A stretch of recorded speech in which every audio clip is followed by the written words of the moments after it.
स्वागत है आपका हमारे चैनल अनुराधा हिंदी क्लासेस में। प्री प्रवास अष्टम सर्ग, यह कविता आपके यूजीसी नेट में लगी हुई है। यह महाकाव्य अयोध्या सिंह हरि और उपाध्याय जी का है, जिसमें आपको 7 सर्ग पढ़ाए जा चुके हैं। यह प्लेलिस्ट में ऐड भी है। आप अगर देखेंगे चैनल का प्लेलिस्ट है, यूजीसी नेट का 1 से लेकर 10 तक प्लेलिस्ट बनाए गए हैं। अन्य राज्यों के भी टीजीटी पीएचटी के प्लेलिस्ट बनाए गए हैं। तो यह कविताएं आपको यूजीसी नेट से संबंधित कविताएं जो हैं यूनिट 5 में आपको मिल जाएंगी। डिस्क्रिप्शन बॉक्स में भी इसका लिंक मिलेगा आपको। तो आज पढ़ते हैं प्री प्रवास अष्टम सर्ग। आप हमारे चैनल पर नए हैं तो चैनल को ज़रूर लाइक, शेयर और सब्सक्राइब कीजिएगा। अपने विचारों को कमेंट के माध्यम से प्रस्तुत कीजिएगा। प्रतिदिन कम्युनिटी पोस्ट में एक प्रश्न की प्रश्नोत्तरी की जाती है, जहाँ पर प्रश्नों के विश्लेषण के साथ संपूर्ण प्रश्न की उत्तर की व्याख्या की जाती है। आप ज़रूर जुड़ें, प्रतिदिन वोटिंग करें और अपने एक प्रश्न को प्रतिदिन तैयार करें। चलिए बढ़ते हैं पहले ही पद की तरफ, जो कि अष्टम सर्ग का पहला पद है। इसमें प्रयुक्त छंद है मंदा क्रांता। आप देखेंगे इस महाकाव्य से संबंधित अगर प्रश्न बनते हैं तो यह पंक्ति किसके लिए कही गई है, या तो ये बनता है, या तो इस पंक्तियों में या इस पदों में कौन से छंद का प्रयोग हुआ है। यात्रा पूरी स दुख करके गोप जुगेह आई, सारी बातें प्रकट ब्रज में कष्ट सी की उन्होंने, जो आने की विवि दिवस में बात थी खोजियों ने, धीरे धीरे सकल उसका भेद भी जान पाया। तो प्रस्तुत जो पद है उसमें आप देखेंगे सप्तम सर्ग से यह संबंधित है, और इसमें माता यशोदा की बहुत ही विरह की एक दशा है, दारुण दशा, जिसमें वह अपने पुत्र के विरह में एकदम दुखी, एकदम विह्वल हो गई हैं और विलाप भी कर रही हैं, बहुत दुखी भी हैं। तो चलिए इसके प्रसंग को देखते हैं कि सप्तम सर्ग में माता यशोदा का अत्यंत दारुण विलाप दिखाया गया है। इसमें पूर्व षष्ठ सर्ग में राधा ने पवन को दूत बनाकर भेजा था। ठीक है, जो षष्ठम सर्ग है आप देखेंगे अन्य राज्यों में भी वह सर्ग लगाया गया है, पवन दूतिका नाम से यह सर्ग लगाया गया है। तो वो आपको पढ़ाया जा चुका है, ज़रूर उसे पढ़ें। अब बहुत ही इम्पॉर्टेंट ये सर्ग है षष्ठम सर्ग। वैसे तो पूरा ही सर्ग हमारे यूजीसी नेट में लगाया गया है, लेकिन महत्वपूर्ण के हिसाब से षष्ठम बहुत ही महत्वपूर्ण है। और आगे बढ़ते हैं। सप्तम सर्ग में कृष्ण को मथुरा छोड़कर नंद घर आ गए हैं, तथा वे अपनी पत्नी यशोदा को समझाने के लिए कुछ नवीन प्रकार की योजनाएं बना लाए थे, जिससे कि माता का हृदय विदीर्ण न हो जाए। परंतु उन बातों का परिणाम कुछ न हो सका। इन पंक्तियों में भी विरह की उद्गार, मतलब विरह की एकदम अंतिम दशा कवि के कोमल कंठ से निकल रहे हैं। यह प्रसंग है, जिसकी विषय वस्तु को समझाने के लिए व्याख्या देखते हैं हम। कवि कह रहा है, जो गोप तथा नंद कृष्ण के साथ, मतलब जो ग्वाल गए थे कृष्ण के साथ और नंद बाबा गए थे कृष्ण के साथ मथुरा छोड़ने के लिए, वे अब कृष्ण को वहीं छोड़ आए हैं, तथा सभी जो ग्वाल हैं, गोप हैं, बहुत ही दुखी होकर घर को अपनी यात्रा समाप्त करके आए हैं। ब्रज में आकर अत्यंत कष्ट से उन्होंने सभी बातें बताई, और कृष्ण के न आने पर उन गोपों ने कृष्ण के 2 दिन में वापस आ जाने की जो बात कही थी, धीरे धीरे वह भी स्पष्ट हो चली थी। अर्थात यहाँ पे झूठ बोला गया कि 2 दिन में आ जाएंगे कृष्ण, मैं मथुरा छोड़ के आया तो हूँ, लेकिन वो भी 2 दिन में आ जाएंगे। इस प्रकार संपूर्ण ब्रज शोक संतत हो गया। माता की अवस्था तो बहुत ही कातर, बहुत ही दुख भरी और विलाप की दशा हो गई थी। वह दिन प्रतिदिन विलाप ही करती रहती थी कृष्ण जी के वियोग में। अगला पद है, इसमें द्रुत विलंबित छंद है, जिसमें 12 वर्ण होते हैं। खासकर द्रुत विलंबित छंद जिन पदों में है उसे भी आप ध्यान दीजिएगा, अधिकतर वो पद पूछे जाते हैं। पद को पढ़ते हैं। जब हुआ ब्रज जीवन जन्म था, ब्रज प्रफुल्लित था कितना हुआ, उमगती कितनी कृति मूर्ति थी, पुलकते कितने नृप नंद थे। कि जब कृष्ण जी का जन्म हुआ था तो ब्रज कितना सुखी था। कवि के मस्तिष्क में स्मृति आ रही है, आज कृष्ण चले गए हैं, तभी उनकी अनुपस्थिति में संपूर्ण व्यथा याद आ गई, जिसके स्मरण कारण समय की धुंध समाप्त हो गई तथा कृष्ण की सब सुखदायक क्रीड़ाएं याद आ रही हैं। कवि के मस्तिष्क में स्मृति आ रही है कि आज कृष्ण चले गए हैं, तब उनकी अनुपस्थिति में संपूर्ण व्यथा याद आ गई, जिसके कारण समय की धुंध समाप्त हो गई तथा कृष्ण की सब सुखदायक क्रीड़ाएं, जो क्रीड़ाएं थी वो सब भी समाप्त हो गई और उस क्रीड़ाओं की अब उन्हें याद आ रही है, बहुत ज़्यादा उन्हें याद आ रही है। कृष्ण जी बार बार याद आ रहे हैं। कवि कह रहा है कि जब ब्रज के जीवन की श्री कृष्ण का जन्म हुआ था तब समस्त ब्रज हर्ष से पारावर में विलीन हो गया था, मतलब खुशी के मारे एक चांदनी सी फैल गई थी। नंद की रानी माता यशोदा की उमंग की सीमा ना रही थी तथा प्रसन्नता के कारण नंद का चित्त अत्यंत आनंदित हो रहा था।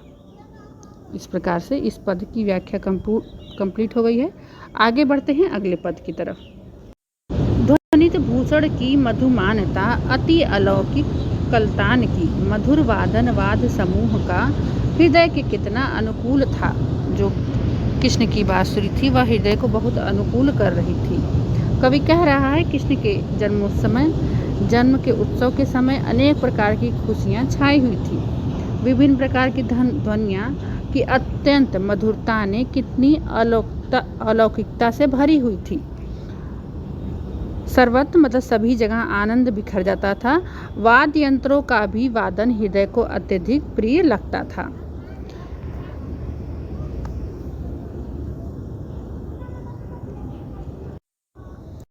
अगला पद है जिसमें मंदाक्रांता छंद है। या मैंने था दिवस अति दिव्य ऐसा विलोका, या आँखों से मलिन इतना देखता वार मैं हूँ। जो ऐसा ही दिवस मुझको अंत में था दिखाना, तो क्यों तूने निठुर विधना बार वैसा दिखाता। ये सभी की शिकायतें रहती हैं कि अगर आप मुझे वो दे ही नहीं सकते थे तो क्यों मुझे जीवन में कृष्ण का साथ दिया। कृष्ण मेरे साथ हमेशा नहीं रहते तो क्यों आप कृष्ण को हमसे छीन लिए। देना ही नहीं था तो दिए ही ना होते। व्याख्या है यहाँ पंक्तियाँ अहिर के हृदय में होने वाली प्रक्रिया का परिणाम है। अहिर बार बार अपने विगत समय को स्मरण करके अत्यंत खिन्न हो रहे हैं। वे कह रहे हैं, मतलब यहाँ यादव वंशों की बात हो रही है, कि वे कह रहे हैं मैंने ही क्या वह परम सुंदर दिन देखा था, अथवा मेरी आँखों में ही कोई मलिनता छा गई थी जिसके कारण कि सर्वत्र दुख ही दुख छा रहा था। हे विधाता, यदि अंत में मुझको ऐसा ही दिन दिखाना था तो तूने मुझको पहले ही वह अति सुंदर दिन क्यों दिखाया था, मतलब वो दिन ही न देते। यदि तू मुझे पाताल में फेंकना चाहता था तो पहले ही तूने मुझे ऊपर क्यों चढ़ाया। अर्थात यह सुख जब मेरे जीवन में था ही नहीं तो वो सुख का मुझे एहसास क्यों कराया। यहाँ पे संदेह अलंकार है, सर्वत्र संदेह किया जा रहा है। अगला पद है हाँ क्यों देखा मुदित उतना नंद नंदांगना को, जो दोनों को दुखित इतना आज मैं देखता हूँ। वैसा फूला सुखित ब्रज क्यों मलान है नित्य होता। हाँ क्यों ऐसी दुखमय दशा देखने को बचा मैं। आगे हम बढ़ते हैं व्याख्या की तरफ। कवि कह रहा है कि कृष्ण के जन्मोत्सव के दिन मैंने नंद और यशोदा को इतना प्रसन्न क्यों देखा था। यदि आज उनको इतना दुखी देखना था तो उस दिन मैंने इतने आनंदित क्यों देखे थे। उस दिन का परम प्रसन्न ब्रज आज कहाँ चला गया, कहाँ गया कृष्ण, कहाँ गया वो सुखी ब्रज। आज ब्रज का सुख कहाँ चला गया। क्या ब्रज की दशा देखने के लिए मैं आज तक जीवित था। यहाँ पे सर्वत्र करुण रस की प्रधानता हुई है। आगे बढ़ते हैं। इस पद में आपको द्रुत विलंबित छंद मिलेगा, 12 वर्णों की आवृत्ति हुई है। दसन दो हसत मुख मंजू में, दरसते अति ही कमनीय थे। नवल कोमल पंकज कोश में, बिलसते विवि मौक्तिक हो यथा। यहाँ पे उनके मुख में 2 दांतों की बात हो रही है, वे किस प्रकार चमक रहे हैं इसकी व्याख्या हम देखते हैं। कवि बाल कृष्ण की शोभा का वर्णन कर रहा है। वह कह रहा है कि कृष्ण के हंसते हुए मुख में उनके 2 दांत अत्यंत ही मनोहर दिखाई देते हैं। उनको देखकर ऐसा लगता था मानो नवीन मृदुल कमल के अंक में 2 सुंदर मोती शोभाए मान हो रहे हैं। मनु मानो जनु जानो, यहाँ पर उत्प्रेक्षा अलंकार सर्वत्र विराजमान है। आगे हम बढ़ते हैं। मंदाक्रांता छंद है इस पद में। मैंने आँखों यह सब महामोंद नंदागना का, देखा है ओ सहस मुख से भाग को सराहा। छा जाती थी बदन पर जो हर्ष की कांत लाली, सो आँखों का अखत रस से सिंचिता थी बनाती। व्याख्या देखते हैं इसकी। माता यशोदा ने जो अत्यधिक बिलख बिलख कर कृष्ण के प्रति स्नेह और मोह प्रकट किया था, उस मोह को मैंने अपनी आँखों से देखा है। कवि कह रहा है कि मैंने उस मोह को देखा, किस प्रकार से वो कृष्ण को स्नेह करती थी। अपने अनेक सहस्त्रों मुख करके नंद तथा नंदरानी के भाग्य की सराहना की है, बहुत ही प्रशंसनीय सराहना की है। कृष्ण के बाल शरीर पर जो परम सौंदर्यवान लाली छा जाती थी, वह लाली हमारे नेत्रों को रसायन कराया करती थी, अर्थात रसों का पान कराया करती थी।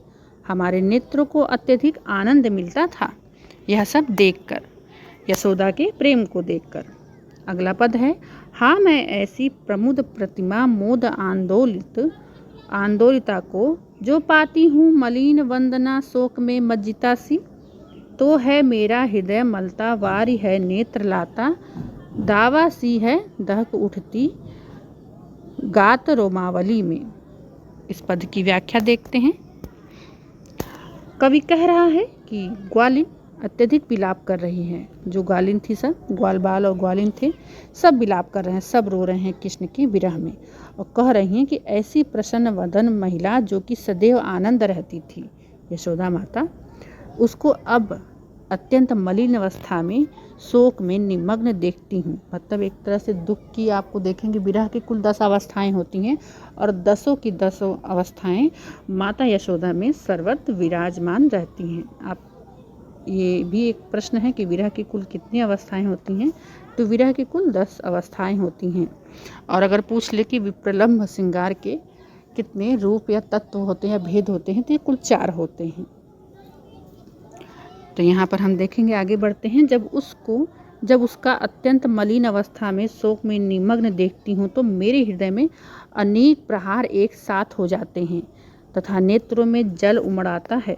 शरीर में जो रोम रंध्र है उनमें दावा अग्नि सी लग जाती है तथा सर्वत्र धूल ही उड़ती दिखाई पड़ती है, अर्थात उनकी दशा बहुत ही विरहनी की तरह हो गई है।